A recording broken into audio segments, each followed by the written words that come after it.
You are now tuned in to the Triple Threat Podcast.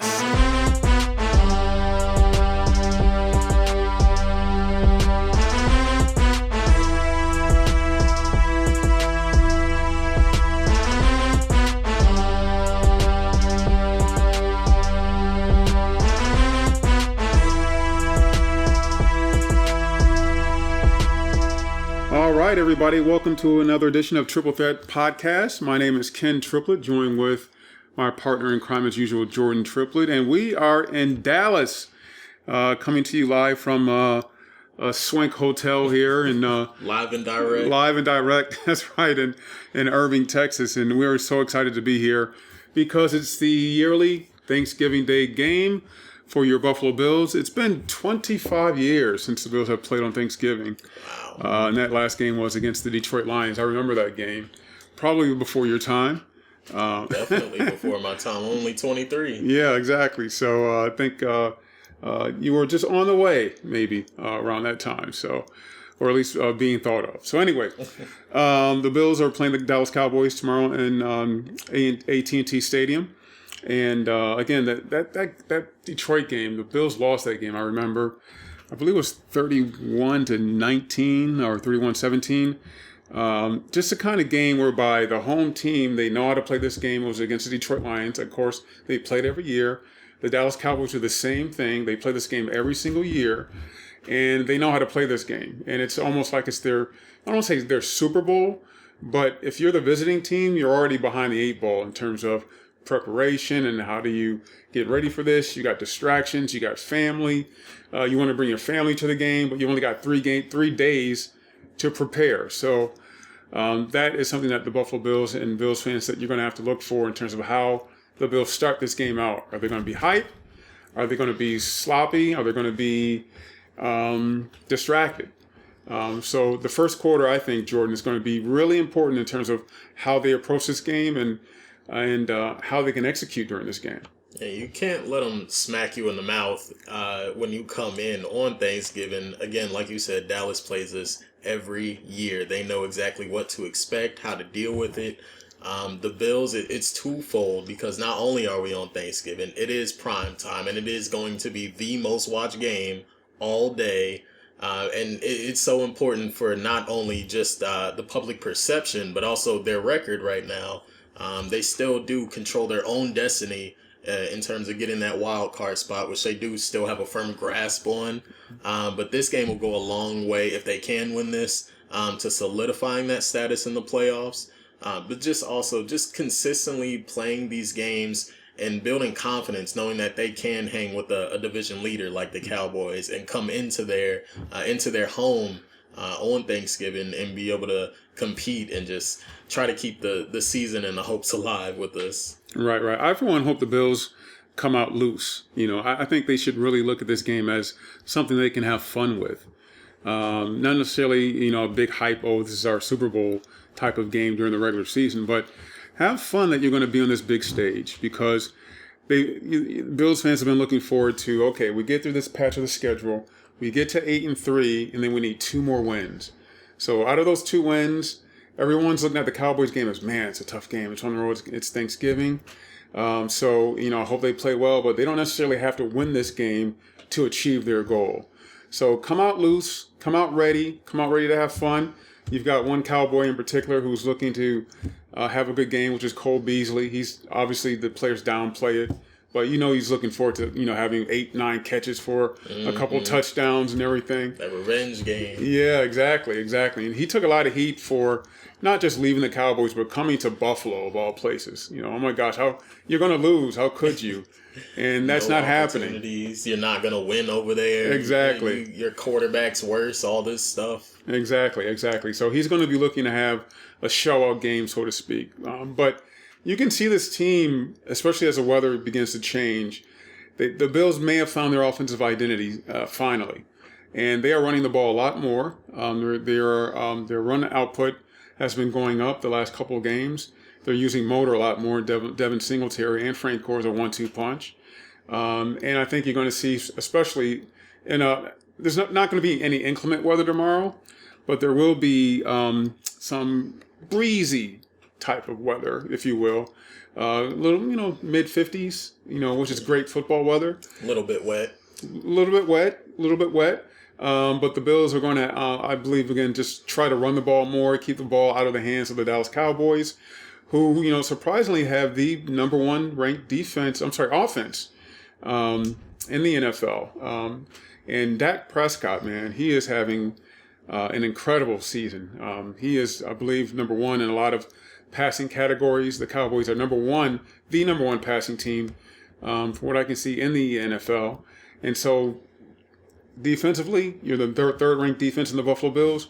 What do you do to stop Dak Prescott? Well, I think you do the same things that they have been doing.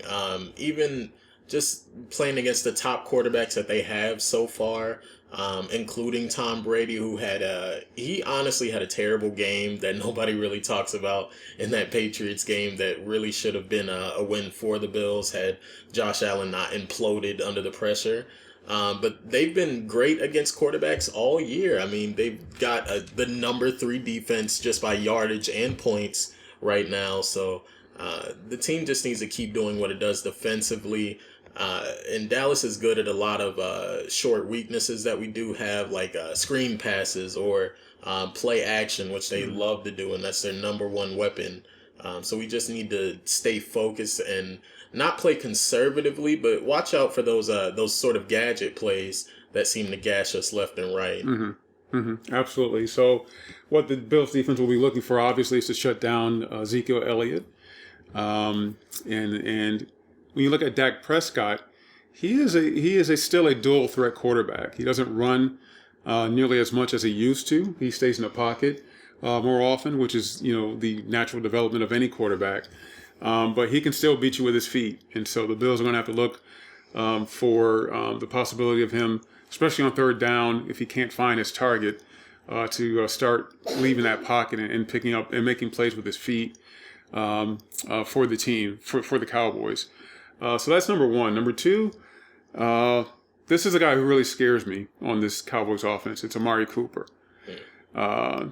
Probably Trey White is going to be on him. Tre'Davious White's going to be on Cooper, but he does it every week. He takes everyone's best receiver. He usually shuts them down. They'll catch a few, passes, but they won't be nearly as impactful as they usually are, because Trey White, in my opinion, is a Pro Bowl cornerback, and he's a shutdown cornerback. I honestly would say Tre'Davious White is the best corner in football. I can go on record saying that.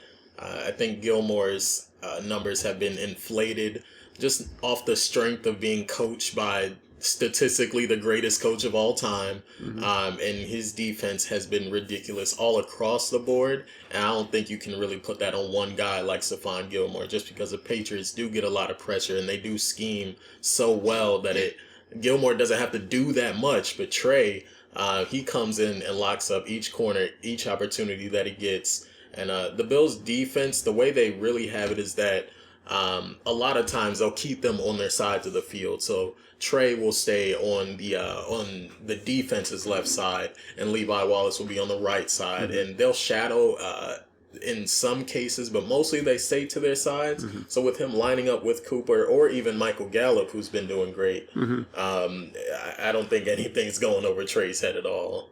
Well, if the Cowboys offensive coordinator, Kellen Moore, can see that, you're going to see a lot of Amari Cooper in motion to get him off of Tre'Davious White and going on Levi Wallace, who has struggled as of late. So you should be looking for that in terms of the matchups. So that's a huge matchup. Number one, Cooper against White. Will they put Cooper in motion to get him on the other side of the field? And what will be the Bills' adjustment if Wallace can't stay with Cooper? So that's what I'll be looking for on the defensive side of the ball, as well as being able to keep the pocket concealed when you're talking about a dual threat quarterback like Dak Prescott. What I mean is no wide gaps down the middle. You want to you want to push the pocket in, and you want your edges. You want to maintain edge integrity, which is something the Bills can do, but they need to be really disciplined, I think, in this game, especially with a guy like Ezekiel Elliott, who does catch a good number of balls, across the middle or in the flat. So be on the lookout for those things as well. The other thing I want to discuss, the Bills' defense overall. They are number 3, as we all know, but they don't turn the ball over a lot. And the reason for that is they get a ton of 3-and-outs. They get teams to they shut down teams typically on first and second downs for about 2 to 3 yards per play, depending on what the plays are. And then all of a sudden it's 3rd and 4. And the Bills have a knack for really playing their best ball on defense when it's 3rd and short or 3rd and manageable. They get teams off the field right away, and they're number 1 in the league in doing that. They're number 1 in the league in 3-and-outs, and hopefully that continues tomorrow on Thanksgiving Day against the Cowboys. So that's a huge reason why they don't turn the ball over as much. And the second reason is just they haven't had the opportunity to get teams in 3rd and longs very often, where a lot of mistakes can happen, especially in the second half. The Cowboys have done, I believe, and we'll talk to a Cowboys fan who will give us a perspective on the Cowboys in terms of, you look at all these stats and you see the Cowboys in the season that Dak Prescott is having. He's the top-rated passer in a lot of categories. And you see their defense. Their defense is number 6 in the league. And you look at their record and you're like, they're 6-5. So we'll ask those questions from the Cowboys fans and what their perspective is and what they like to see moving forward for their team. And so without, just waiting and anticipating our next guest, let's just introduce our next guest who's here. He's been a lifetime Dallas Cowboy fan. Jose Arizaga is with us. What's up, guys? Not much, man. We're looking forward to the game. Excited for the game tomorrow. Yeah, man. I mean, this is a yearly thing for you, but it's special for us, and especially special for us to be here in Dallas to take a look at the city and take a look at the stadium and what all the festivities have to offer. But let's talk about those Cowboys, man. I mean, like I just mentioned. I just mentioned the question about, they're 6-5, and obviously you guys are frustrated at one person, Jason Garrett. What's the deal with this hate about Jason Garrett? And very frustrated. And why you guys want him out? It's just, I don't know, man. It's just, I just think, like, the players, and obviously we're not in the locker room, but I get the feeling that the players just don't really have that respect for him. I don't think he has a strong word in the locker room. Mm-hmm. And I think it just shows out there in the games. I mean, obviously the players they're gonna ball out. They're gonna play. They're playing the game that they love. Mm-hmm. But it comes to a certain point where there's times where you need to motivate your players, and I don't think he could do that right now. Right. Like you said, although they have all the statistics in the world, Dak Prescott, number 1 quarterback. But like you said, they're 6-5. Mm-hmm. I don't know. The frustration that I think I have. I mean, I can't talk about all Cowboy fans, but it's just like what I said. I mean, Jason Garrett, he just doesn't take anybody. What's the word I'm trying to use? Like accountable for their actions. Right. You know what I mean? Yeah. They have a bad play on defense. I understand you got to be upbeat, and the game's not over yet. But at the same time, you got to keep those players accountable for the mistake that they made. Right. Was it Charles Barkley or somebody who said he was the highest paid cheerleader or something on the sideline? The clapper. We call him the clapper. The clapper. Yeah, okay. we call him the clapper because every time you see him, he's clapping no matter what it is. So yeah, man, I don't know, but I'm excited for the game tomorrow. I mean, hopefully, obviously, we can come out with the win. I mean, I agree with you guys as far as your guys' Bills coming out strong in the first quarter. Lately, we haven't been doing that. So I know, and that just goes to show you that I think that how do you come out to a game, especially like a big time game, and just be flat? Mm-hmm. You know what I mean? Yeah. I think that's coaching, man. Yeah. Like I just think that's coaching. I mean, yeah, they've made the right halftime adjustments because they've been a third quarter team. But you got to start off fast, especially tomorrow, especially in a game like tomorrow. So is it just coaching or is it culture? When they come out flat, and it's just kind of like the way they handle their business. Well, I think it goes with coaching. I mean, I think the coaching's been like that for so long. It is a culture now. Got it. You know what I mean? Yeah. So yeah, I don't like I said. I just hope tomorrow they come out strong. But yeah, we'll see. I'm excited. So what are you really looking for in the game to be that sort of difference maker for y'all? As far as like a player or just overall team? Just overall, what are you hoping to see? What are the things that need to go right for y'all to win this game? I want the defense has been playing good. Like you guys mentioned, I think the overall defense is number 6. Our run defense, I think it's struggling a little bit. I know Tyrone Crawford's out for the year. And then I think Antoine Woods is going to be out for tomorrow. Is Van Der Esch out? Van Der Esch is out also. Okay. So I think those are 3 big names on defense that that's showing why the run defense has been struggling. But Lee is back. Lee is back, yes. And he's playing okay. He's being okay. Yeah. Hopefully he could stay on the field. And I'm not sure about Jeff Heath. I know he got injured last week against the Patriots with the shoulder. I know he's questionable for tomorrow. So, but yeah, I just want. Hopefully, the defense could stop your guys' run, your run offense, and just a complete game, man. Just like a complete game. Like I was telling Jordan earlier, it's week to week that I don't know who we're gonna get. You know what I mean? So inconsistent. It's just they have a couple good games that they get my hopes up, and then they let me down the next week. So as a fan, looking at the Cowboys, you would expect them to come out really focused for this game after the last game they had and after the comments made by Jerry Jones. Exactly. I'm kind of looking at this game like the way they come out against Philly. I know Doug Peterson or whatever had something to do for that motivation, but yeah, I think the Cowboys knew they had that game last week and they let it slip from them. So I'm hoping they come out here and be ready from kickoff. All right. Well, you're hopeful that the Cowboys are ready. We're hopeful that the Bills are ready. So let's talk about reality and let's talk about your best analysis, your most objective analysis of the final score. What do you think it's going to be? That's tough, man. That's tough. Let's take off your fan. Let's take off the fan hat, and let's be objective as possible. And according to what you see, well, from the fan perspective, right. Still, in all, your team's been struggling. They've been hot and cold. Hopefully, this is their hot week for you.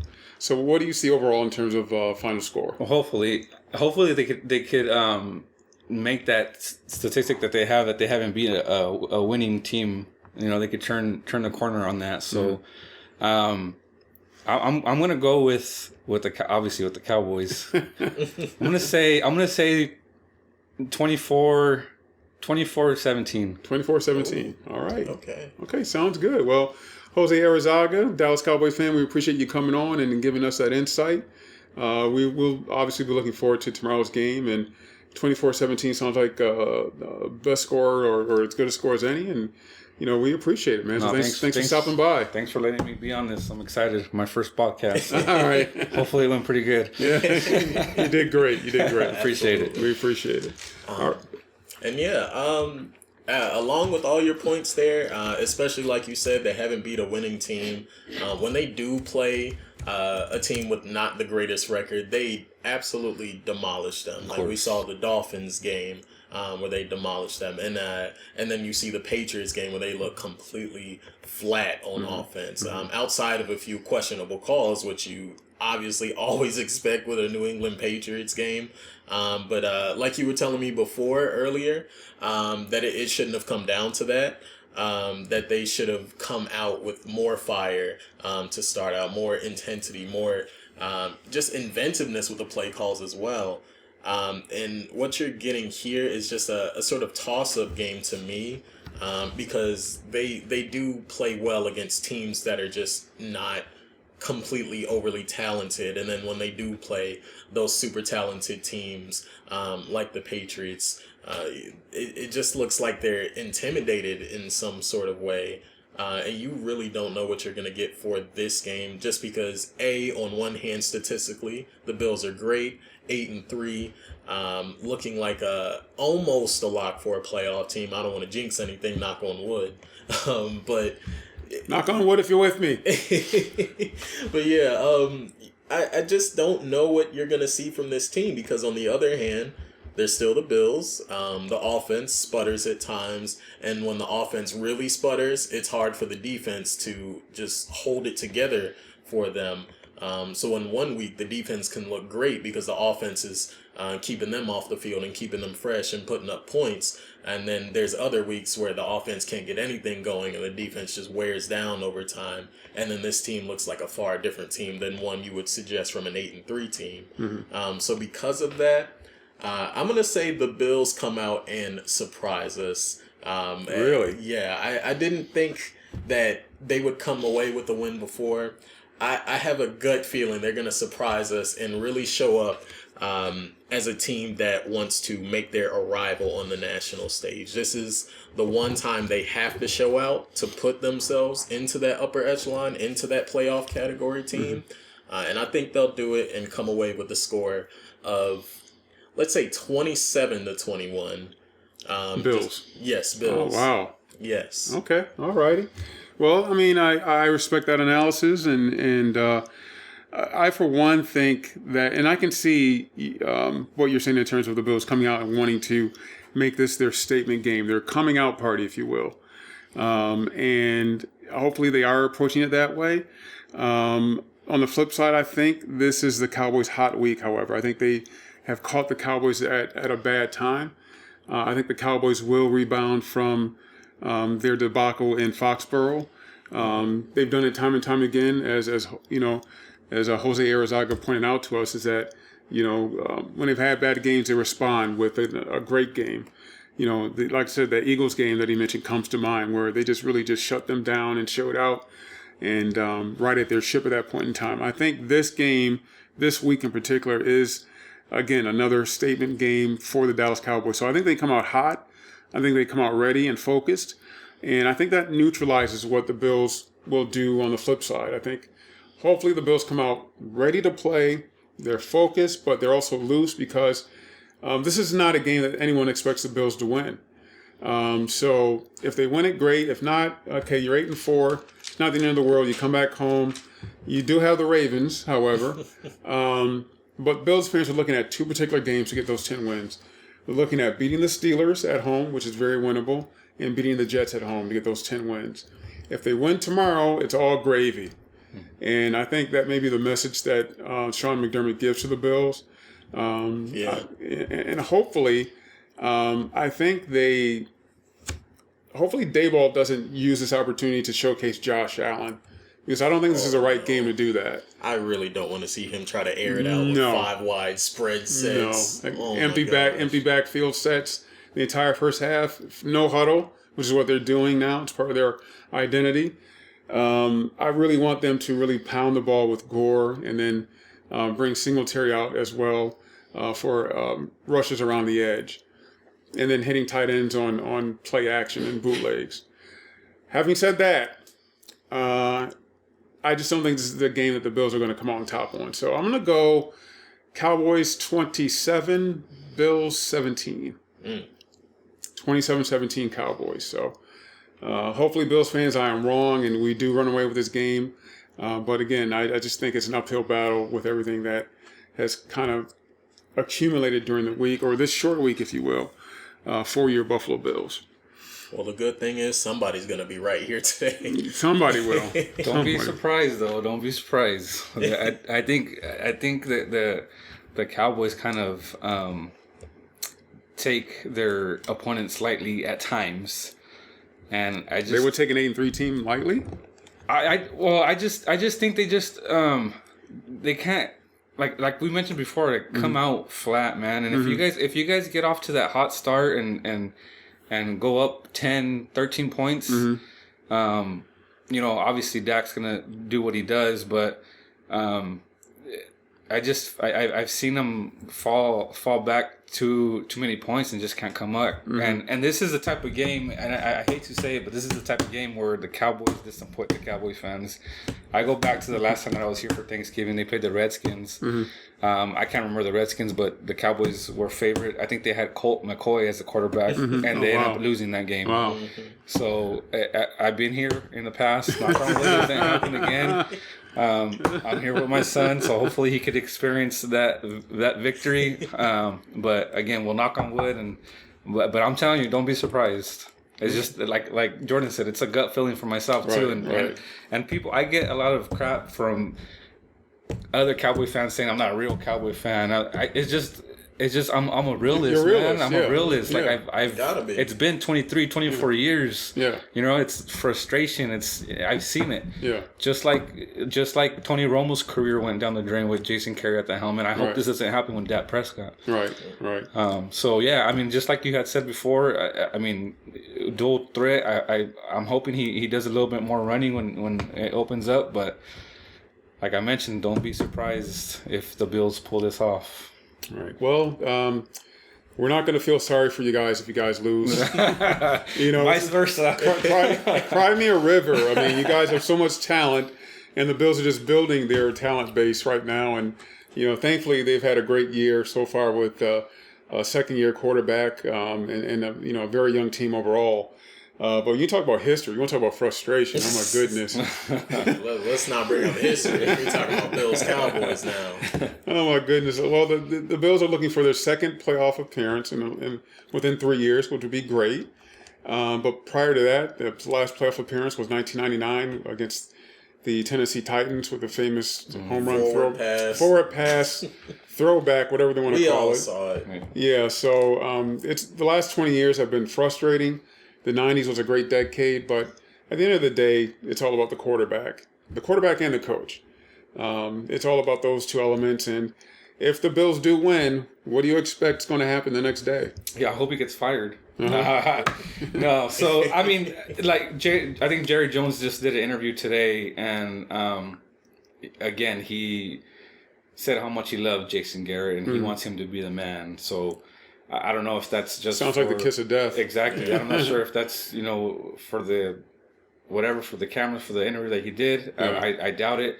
I do really believe that he loves Jason Garrett just because Jason Garrett is just like a yes man. Right. Yeah. Right. We all know what happened with Bill Parcells. I mean, he wasn't here for long. I don't think he got the whole helm of what he wanted to do with Dallas. But yeah, I mean, I believe if the Cowboys make the playoffs and if they win a division or a wild card, I think Jason Garrett is here for a couple more years. And I hate to say that, but I just, yeah. So it's almost kind of like a double-edged sword for you. Right, you want to win, but man, you want Jason Garrett out. Right, so exactly. You have to kind of like wonder, it's like, man, it's the fourth quarter. The Bills are up. It's a minute 57 left. I don't know. Do we want to win this game? Well, maybe they'll lose next week. Maybe I said, and I went on Twitter on this saying that if the Cowboys only have one win of the year, I hope this is it because I knew I was going to be here with you guys. Yeah. So maybe they win this week and they lose next week against the Chicago. I think they play the Bears on Thursday night. Yeah, also. they play the Bears. Yeah. So maybe that'll be Jason Garrett's last game. Who knows? Man. Okay. All right. Well, it's going to be a lot of fun, and we're looking forward to watching the game together and witnessing the game together. And so we'll see. Good times, absolutely. So we'll see. We'll see. Either way, like Jordan said, someone's going to be right, and something's going to happen after the game. But let's just hope for a really good, entertaining game and lots of fun. I hopefully want to see a close game. I wanted to come down to the wire, right? Yeah. No matter who wins. Exactly. I want both teams to play well, and I want to experience that thrill of whoever wins, within the last 2 minutes or so. Overall, excellent game. Yeah, absolutely. Well, guys, thank you so much. That will about wrap up our latest episode of Triple Threat Podcast, and we'll be back actually tomorrow with a post game of the game. The three of us will talk about what transpired during the game and everything, and hopefully we'll be talking about a Bills victory. All right, Triple Threat Podcast. Thanks so much for coming out. We'll see you in a couple days.